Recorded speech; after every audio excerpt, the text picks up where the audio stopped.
গুম প্রতিরোধে আইন করবে সরকার, পাশাপাশি গেল 16 বছরে গুমের শিকার পরিবারগুলোর ক্ষতিপূরণ ও পুনর্বাসনের কথা ভাবা হচ্ছে।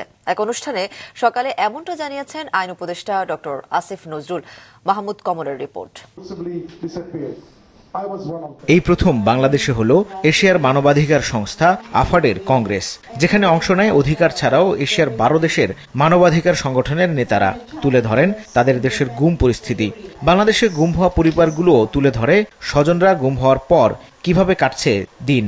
এরকম অর্থনৈতিক একটা সংকটে আমরা একজন মহিলা মানুষ, আমাদের ইনকামের ব্যক্তিটুকু হারিয়ে গিয়েছে।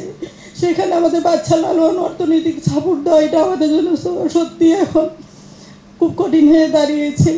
আমি আশা করব আপনারা আমাদের পাশে থাকবেন।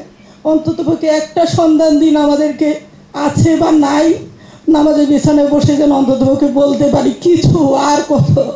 Democracy index in Indonesia now decline consistently. The authoritarian regime in the past, the power in the past return to the political stage, to the political context, economically, politically in Indonesia. Enforced disappearances. First, it was in the wake of the war on terror, and now it's become a pandemic. Asian Federation Against Involuntary Disappearance আফাডের এই 8ম কংগ্রেসে বক্তারা সবচেয়ে বেশি গুরুত্ব দেন গুম প্রতিরোধে শক্ত আইন প্রণয়নের।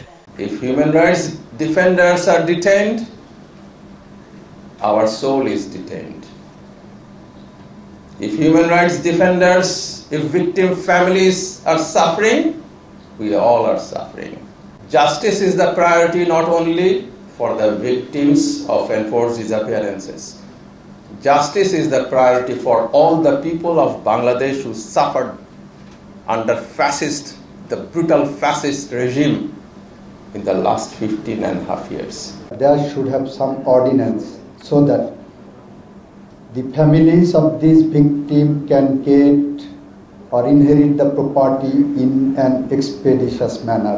To initiate the drafting of an ordinance by which this kind of crime against humanity should be given the topmost priority in dealing with the matters, so that nobody in future can dare to